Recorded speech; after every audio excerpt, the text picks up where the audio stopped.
Even when you feel low, you can still go. Even when you feel slow, you can still go. Even when there's no hope, you can still go. I never answer to no, man, I still go. Go, go, go, go, go, go, go, go, go, go, go, go, yo, go, go, go. Hustle hard, hustle every single day. I'll be making moves till I'm buried in my grave. To the system, I don't wanna be a slave. I've been doing shit my way, or the highway. And in the driveway is a nice range. Cause I grind through the climb, I invite pain. You'll never hear me, bitch, nah, I don't complain. Just gotta flip the switch and you can go and obtain anything you want, anything you need. Your mind's got the key ingredient, it's belief. They'll deceive with the negativity, but I just slide right by that energy. Even when you feel low, you can still go. Even when you feel slow, you can still go. Even when there's no... Yo guys, nandito na ako sa Clark. Kasama ko si Chano, yung tropa natin na Pogi. What's up? Hello friends! What's up, par? Kumusta? Ito, ayos lang. Ano meron tayo dito? Anong sasakyan ito? So yun guys, meron ako dito na Toyota Revo LXV variant. 1999 model. Tapos yung LXV nun is top of the line siya ng mga Revo that time. So, yun, automatic transmission siya. Tapos, first own kami. Yun. Par, buti, medyo matanda na rin to no? Oo, par, matanda lang ako ng 1 year sa kanya. Paano mo naisipan, par, na ayusin to, bihisan? Actually, par, nung bata pa ako, or since like, nung high school pa, ganun, nung nakita ko yung sasakyanan, parang na-in-love na ako, kumbaga sabi ko na one day, ayusin ko to one day na ito rin gagamitin ko pagdating na araw. So yun na, ito na yung araw na yun. So, naisipan ko na, since ito yung childhood car ko, dito ako natuto lahat yung sentimental value ng auto, nandito ako drive, lahat. So nung bata pa ako, pag-aalis kami, pag lalabas sa garahe, ako yung mag-a-atras, masaya na ako nun. So kaya naisipan ko siya na i-set up para at least next generation, like for example sa anak ko, siya rin yung gagamit. Oo. So yun. Paano mo na-preserve yung ganyang kalinis na Revo? Actually, pare, marami na siyang imperfection since pala siya, stock paint pa siya, maliban sa bumper. Sa harap tsaka sa likod kasi banggain naman yung harap tsaka likod niya eh. Pero yung body, stock paint pa siya. Tapos yung tawag doon, nung hindi ko pa siya nalilinis, actually, para siyang may pagka-dirty white. And then after nung pre-pandemic kasi mag-workshop ako mag-detail and all. Ito yung pinag-practicean ko na sasakyan na mag-detail. So yun. Nag-detail pala ako guys, no? Search nyo sa Facebook, Chano Works Auto Detailing. Nalagay natin dito somewhere dito. So ito yung pinag-practicean ko kaya lumabas siya na ganyan. Yun. Ito pansin ko parang kasi na-vlog to ni Rich tropa natin. Shoutout kay Rich. Na-vlog niya to dati, pero hindi pa to ganito kababa. Oo, par. Nung sinut ako ni Rich Potato nun, stock height pa siya. Naka-mags lang ako, tsaka goma, pero yung height, stock siya. Yan din ba mags niya nun? Oo, ito pa rin yun. Pati tires, actually.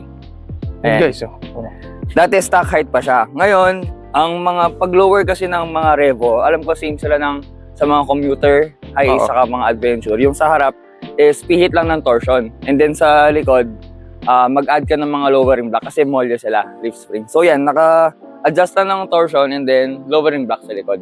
Pero pag ganyan ba, hindi ba matagtag? Medyo may sakay ka sa harap.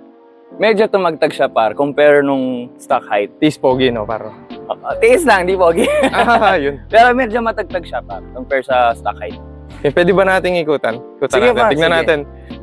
Alam ko, naka-clear tail light to Yun Yan lang yung baon. Ito par, ano pala tong Kijang? Yung Kijang par, actually hindi naman siya pasok sa Euro team or Euro inspired na setup. For me, maiba lang. Kasi instead of nakalagay kasi dito dati Tamaraw yung nakalagay. And then yung word na Kijang is sa Indo is word na deer. Parang so, Tamaraw din. Oo, ganun. Kasi sa bansang yon yung mga Revo, mga Tamaraw FX, saka Innova, Kijang yung nakalagay. Kijang yung tawag. So ako, maiba lang para at least hindi lang siya Tamaraw or Revo yung nakalagay. Pero ito ginamit ba to sa last nung previous sa mga past? Ito yung that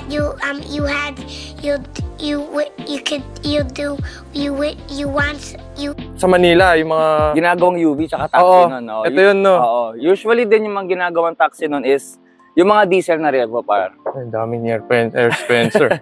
Mamaya buksan natin yan. Ayun. So, pero yun, mga ginagawang taxi nun kasi yung mga diesel. Alam ko din meron mga 2.0 na 1RZ engine. Ano kasi ito? 7K na 1.8. Yun. Buksan itong muffler ba nito, par? Itong muffler, ano lang siya. Pinalitan mo na ba yan? O tip? Stock lang, pero tip lang siya. Muffler tip lang. Pampapogi, no? Mao, sasabi mo lang. Yan guys, oh. Grabe, ang linis. Par, pwede ba natin na loob? Sige, ito muna likod ba? Pakita mo ikaw, sige. So, i-flex mo na yung mga Air Spencer mo, par. Ano, shoutout Air Spencer, baka naman. Sponsor. Iba kasi subwoofer yung mga nandito, di ba? So, sa akin, guys. Guys, ano naka-plastic. Naka-plastic. Par, pwede umupo dito? Oh, pwede naman. Kasi nung bata ako, par, dito ako umupo. Oo, actually. Pag umupo ako Manila, nanay ko, dito ako kahit kami nun, kasi family car nga siya, di ba? So, laging puno to nun. So, lahat kami dito magpipinsan, magkakaharap kami dito sa likod. So, par, papo ako. Sige, par. POV. Par, pasok ako. Sige, par, okay lang. Grabe. Siyempre, pag muna tayo. Good. Very good. Sa Minalin po. Mag-ilan po. Wala palang ganito sa Minalin. Hindi, parang sarap dito. Parang bumalik sa pagkabata.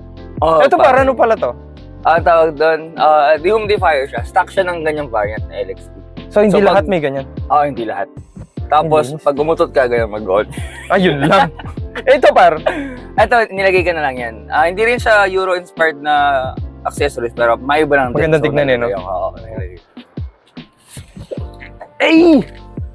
Sara ko, par, no? Sige pa. Sayang amoy ng Air Spencer natin, eh. Amoy Air Spencer na ako. Para ito, stock ba to? Hindi siya, par. Ang tawag dito is rear fog lamp. So, sa Europe kasi, yung mga rear fog lamps usually sa left, di ba? O kaya sa gitna. Pero ako kasi, since isa lang, sa gitna siya. And ano lang, FYI sa mga rear fog lamps. So, iba kasi naglalagay sa right side. Pag sinabi kasi rear fog lamps, it's either isa lang sa left side, isa lang sa gitna. Saan yun? Sa bumper? Dito, dyan? Pwede. Basta sa ilalim. Okay. Isa sa gitna or isa sa left. Or pwedeng dalawa, pero both sides na dapat na. Okay. So, ganoon ang mga rear fog lamps. So, plus, pag on mo lang yan, pag medyo foggy, malakas siya. Ito, par. Itong spoiler niya. Itong spoiler, hindi siya stock. Nung kasi kinuha nila sa kasa nun, add-on kasi siya. So, wala siya nun dyan. And then, parang, nung ako na nung nag-aayos nito, parang nabibitin ako dahil wala siyang spoiler. So, nagpagawa lang ako ng parang stock. Tignan pag walang ano yun. Pag walang spoiler, ang plain. Parang bitin. Kaya medyo... Iba yung dating. Iba yung dating pag meron pa din. Pero may nakukuha bang ganyan sa market? Nung kinuha ko, wala pa. So, kaya kaya ganyan yung itsura niya, hindi siya mukhang stock. Pero ngayon, meron ng mga nakukuha na aftermarket na spoiler. Ngayon, sa mga naka-revo, baka gusto nilang gayahin yung setup mo. Pwede ba? Pwede naman. Kasi mas maganda naman. Parang lumalabas sa ilong mo, par. Hindi, maganda naman. Bili sila sa aftermarket na para stock yung itsura niya. Ibahin nyo na lang yung kulay, no, guys? Pwede rin gano'n. Ito bang plate na mga talaga mahaba? Sa mga Euro, dapat mahaba. Para, Netherlands siya, ganyan. Actually, nasabi ko rin doon sa vlog ni Rich, kaya may dalawang bilog dito. May plate garnish kasi siya. Dati?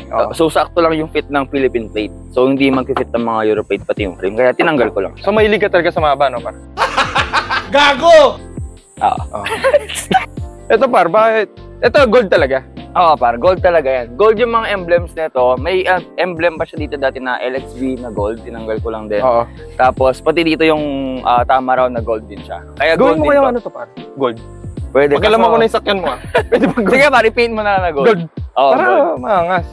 Actually, bala ko dati kaso hindi ko na lang siya nabigyan ng oras talaga. Pero maganda nga gold din yan. Yun. Pwede ba natin tingnan loob, par? Sige, pwede pa. Kasi si Rich pinapasok mo, par. Oo naman, sakay ka, oo. Kakandungin pa kita. Par, buksan ko na, Sige, par, G, let's go. Yung. Oy, par. Para nung meron dito, par. Sa harap, technically, ano lang siya, all stock, maliban sa may head unit, pati sa may steering wheel ko. So, yun lang ang napalitan ko dito sa harap. Ito ba, par? Pang Revo talaga. Itong steering wheel, hindi siya par. Pang ano siya, Celica. Celica? Oo. Pero yung stock nito, tri-spoke din naman siya. Pero maganda to, plastic. Yan, ganyan siya par. Pang Celica to. Alam ko, same with mga Toyota BB. Ganun to rin ata yung steering wheel nila. Not sure, pero alam ko ganun. Pero mahilig ka sa mga BB na pa? Oo, par. Mahilig ako sa mga, pati Habibi. Habibi pa? Gago! Ayun, itong wood panel, stock din niya. Since parang, yun nga, limited sila noon, siya yung top of the line. So parang yung mga G ngayon, di ba? Yung mga auto ngayon, yung mga wooden accents sila. So yun, stock yan. Ang linis, par. Saka itong ano ba, itong plastic ng... Ito, rig pa to eh. Oo, yung plastic na to. Rig pa yung plastic. Napanood ko kay Rich, nasabi mo, bago to eh. Ay, urig, Oo. Ito par, itong mga seats. Ito, nagpagawa na lang ako ng white seat cover.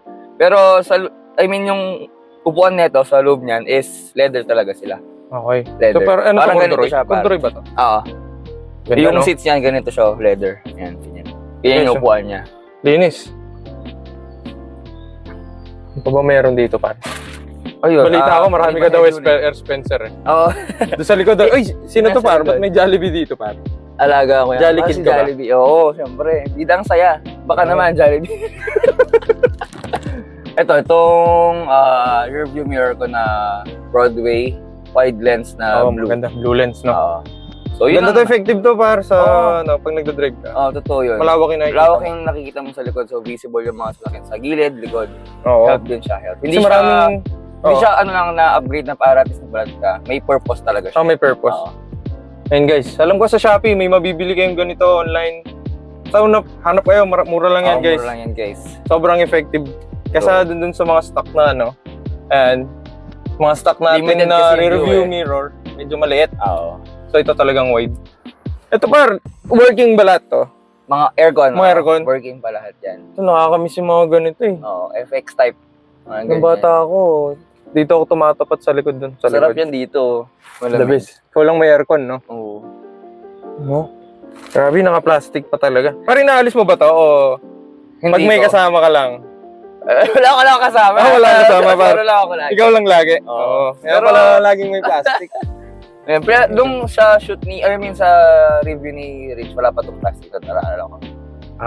May mga sinasakay ka pa nun. Wala ka pa, Roland. Wala. Good boy tayo, kaya walang tint. Wala. Ito guys, alcohol. Alam nyo na ba't may alcohol dito? Kasi diba, may COVID pa naman. Tama. Par, i-raid ko na tong ano ba? Pwede bang buksan to? Wala pa tayo makikita pa. Ano ba naman yan? Sige nga. Ayan, mga charger. Saka wipes. Ayan o. Wipes. Guys, alam nyo na bakit may wipes. Tapos, bakit may alcohol. Gagaling lang ko NLEX, may ticket pa ako yan. Ticket? Ayan, may Air Spencer pa dito. Ang dami. Hindi pa nakabukas. Mga bago. Dami na niya nakabukas guys. Pero may mga reserva pa siya. Siyempre. Ito pa guys, tignan nyo. Kaya mag-focus. So, mahilig akong sumugal guys. Ganun dapat. Marunong ka sumugal sa buhay. Par, pwede ba natin ano to? Ikot kahit saglit. Pakita natin point POV sa mga viewers. Sige, let's go. Kahit Par, lipat ako sa likod. Sige, okay lang. Marami naman tayong gas guys. Yun guys. Par, kumusta pala yung gas consumption nito? Matakaw itong mga to guys. Matakaw siya talaga. Pag city driving, mga 6 to 7 lang siya. Yun. Pero pogi. Yun ang importante ba? Pogi. Sige. Lipat tayo sa likod. Aircon natin. Alright guys. Par, paupo ako dito sa plastic. Sige lang par, sige lang. Let's go. Tabi muna kayo ni Jollibee dyan guys. Ayun o. Guys. Ang daming pampabango sa kotse. Nakikita ba dyan? So, malamig naman dyan. Par. Sabi mo, pag-iikot na natin. Sige par, gawin mo na gusto mo. Let's go. So guys, ito yung POV ng Revo ni Chano. Ikot lang namin. Ang downside lang ito guys, dahil given luma yung auto, so yung aircon medyo mahina na siya, pero pag gabi malamig. Pero kasi wala tayong tint, diba? So, medyo mainit. Yung tama nung araw, masakit. Mainit talaga sa Pilipinas. Sa bagay. So, naka-clear tint tayo, mas mainit talaga. Oo. Not more pag tintless, diba? Oo. Pero pogi par, diba? Yun naman eh. Doon naman tayo eh. Pogi dapat. Sige. Sana yung driver, pogi din eh. No? Siyempre par, yummy. Single ka ba par? Oo guys, comment nyo lang dyan. Baka meron kayong gustong i-reto sa tropa ko. Ito si Chano, naghahanap. I-review ko din. Pwedeng lalaki. Pwedeng babae. Babae lang. Oo, babae lang. Ano tayo guys? Straight pipe. Straight pipe. So yan lang. As in sa loob, yun lang. Linis, no? Oo, magpunas-punas lang. Tapos ayun. Pero kung ikaw, par, di ba matic to? Matic siya. Mas prefer mo ba yung matic compare sa manual? For me, it's a yes. Lalo na if dito sa, for example, yun nga, sa Pinas ka, sa Pampanga, or sa Manila. Traffic kasi. So nag-drive ako ng manual sa Manila, in matic, nakikita ko yung difference. Hassle pag manual. Given na kahit sanay ka na nag-drive, nakakangawit at nakakapagod pa rin. So, kung may chance naman, matic pa din ako. Matic, ano? Oo. Yun ang maganda dun. Kasi comfortable ka rin nag-drive. Wala ka nang problema. Bagay, kahit matic, napapagod ka na din. Oo, di ba? Pag ma-traffic, but more pag naka-manual ka. Pero mas tipid, may mga manual kasi nito, mas tipid silang, mas tipid sila. May diesel bang ganito?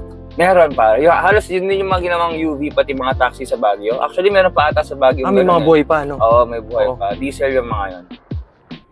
So, yun. Ito, gas, malakas talaga sa consumption na. Sarap sa loob, lamig. Malamig pa naman eh. Thank you. Oo, anong oras na ba? Mga 10:30? 10:30. Pero malamig pa guys, malamig yung aircon. Huwag ka lang magstay sa traffic, yung nakabilad talaga yung kotse. Oo, mainit. Even, mainit. Tanong ko pala par, nakalimutan ko kanina. Itong mga badge na ba ganyan? Required ba yan pag nag-Euro o? Hindi siya required, pero parang look, inspired ka na. Sa accessory mo ng, if nag-Euro setup ka or Euro inspired, parang ano sila, dagdag accessories. So, mga badge, no? Itong badge ko, Netherlands, same with siya sa Europlate. Para isang theme lang yung sinusundan natin. Netherlands yung badge, Netherlands yung Europlate. And then itong TTE, ano lang siya. Anong TTE par? TTE, Toyota Team Europe para. Ayun. Ang mga pasok na year model dyan is hanggang... Mahilig ka sa mga TTE, no, par? Par, mahilig ako sa mga TTE. Oo, yun. Yeah, boy. Yun, kaya meron. Ito, par. Ito, par, alam ko sa mga Euro may mga ganito eh. Ano tawag dyan? Headlight dummy washer. Or headlight washer if functional. Pero pag hindi siya functional like mine, dummy headlight washer lang. Pero mga ganda tignan. Kumbaga pang-kompleto, no, par? Pang-kompleto. Meron din siyang decal sa side na TTE. Yan. Guys. Para at least isang theme lang siya. Ito sa Toyota, stock talaga to? Yung ano, par? Ito, yung decal na yan. I mean sa Revo. Hindi, wala. Nilagay ko na lang din siya. Nilagay mo na lang? Oo. Para same theme lang siya buong sasakyan. Di ba same din yung mga decals ko sa likod? Bago ko pala, nakalimutan ko mula kanina. Itong paint nito parurig to, di ba? Burig pa, par. Burig. Grabe, guys. Meron lang siyang ano dati. Pinakita ko rin din sa vlog ni Rich yung yung tawag doon, yung decals niya dito sa gilid. Kung gusto mo rin pakita yung picture dyan. Check nyo lang sa vlog ni Rich. May picture siya doon. Okay, lagay mo rin doon, guys. Oo. Yung tropa natin yun, si Papi Rich. Siya nag-inspire sa akin mag-start. Sa atin, sa atin. Sa amin dalawa, actually. Sa amin dalawa. Sa channel din to eh. Ano lang guys, like, share, subscribe na lang din. Yun. Christian Malonzo. Lagay na lang niya yung link sa description. Pero sabay kami ni Ken na gumawa ng YouTube channel about sa mga sasakyan. Parehas kami guys. Parehas kami nag-start lang noon. Parehas kami ng mindset. So, one day guys, one day. Grind lang ng grind. Grind lang ng grind. No? Oo. Support nyo lang kami guys. No? Yun o. Guys, tignan muna natin isa pang tingin. Grabe. And then sa gilid pala, share ko lang. Parang sabi mo, madumi to kagabi. Hindi, kasi nga pinag-aandaan ko yung vlog mo. Diba? So, syempre, friend kita, so support, dapat malinis yung sasakyan pagdating sa... So, nilinis mo ito, par? Kagabi, par. Nilinis ko kagabi. Kahit puyat na ako. Nilinis ko pa para sa'yo. Guys. Ito din, share ko lang. Naglagay na lang ako ng cheap light. Kasi, kaya ganito rin to. Siyempre, dahil kay Chanoworks. Guys, Chanoworks. No? Like yun na rin sa Facebook. Sa mga naghahanap ng detailing, sa mga car detailing, mga gusto nyo pakakayos yung mga paint nyo na pwede pang i-restore. Message nyo to. Solid to, par. Ano solid tayo? True mabaho yan. Hindi naman sana, hindi tayo sa business side. More on doon tayo sa passion. Katulad nito, na linis lang yan dahil sa passion sa pagsasakyan, passion sa paglilinis. Tsaka, siyempre, mahal mo yung mga kotse, par. Oo, par. Ang sakit nakikita kasi yung medyo... Alam mo yun, kahit sabihin mong daily car, napapabayaan sa araw. Iba pa din pag naiiputan ng ibon. Oo, totoo yun. Yun guys, pag naiputan kayo ng ibon, tanggalin nyo agad. Oo. Kasi nakakasira ng paint yun, di ba? Ng paint yun. May parang acid kasi yung mga yun. So, as soon as possible, dapat tanggalin nyo na. Huwag nyo na mag-stay sa paint. Ano pang tips mo, par? Nandito na rin lang tayo. Ano bang tips mo sa pag-maintain ng paint? Para sa akin kasi, for example, ako, madalas din umaalis, no, ganyan. Oo. At kahit na pangit yung weather or maulan ngayon, huwag kayong manghinayang na maglinis ng auto nyo every time na aalis kayo ng bahay or pauwi nyo, ganun. Kasi pag matagal kayo hindi naglinis, yung mga dumi kasi dyan is nagbi-build up. So, kumakapal at kumakapal yun. Oo, so, tama. Di bali nang madumihan ulit, basta at least malinis yung auto nyo or nilinis nyo after yung nadumihan, gano'n. Mas okay yun. Parang puwit lang yan, di ba, par? Oo pa, di ba? After mo hugasan mo, di ba? Kahit alam mo ka ulit. So, ganun lang yun. Para at least hindi mag-build up at hindi mamuo yung mga dumi. So, kahit hindi sila mag-wax, okay lang. Basta, importante, wash. Oo, lalo na kung lagi umulan. Pero kung may time at may budget din, di ba? Mas okay. Pag-wax. Oo, wax. Yun. Ayun guys, sana nag-enjoy kayo sa vlog namin, ni Chano. Par, thank you. Yeah, welcome pa. Thank you din. Solid yung auto mo, pati ikaw par, solid. Oy. Yun. Salamat. Ayun guys, baka may gusto ko shoutout pa. Actually, wala eh. Wala naman nagbi-build talaga nito. DIY lang ako dito. So naghanap ka talaga ng ano? Baka may gusto mag-sponsor dito, di ba? Wala yun, di ba? Pero shoutout Chanoworks, no? So, yun lang naman yung gusto ko shoutout. Sa mga friends ko, ganyan, sa mga tropa. Hello sa inyo. So, yun lang naman, par. Si Miles, par. Wala kasi si Miles. Baka gusto mong shoutout si Miles dito, par. Par, kung nasan ko man yun, kung pinaparod mo to, pakita ka naman sa akin. No?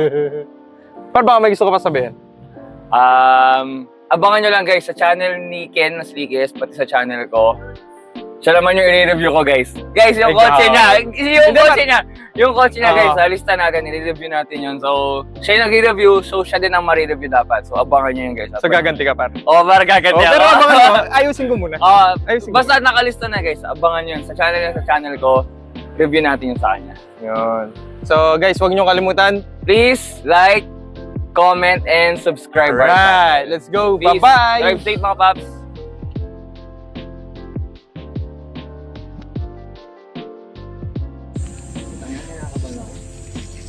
You know, dami na smoke. Wag.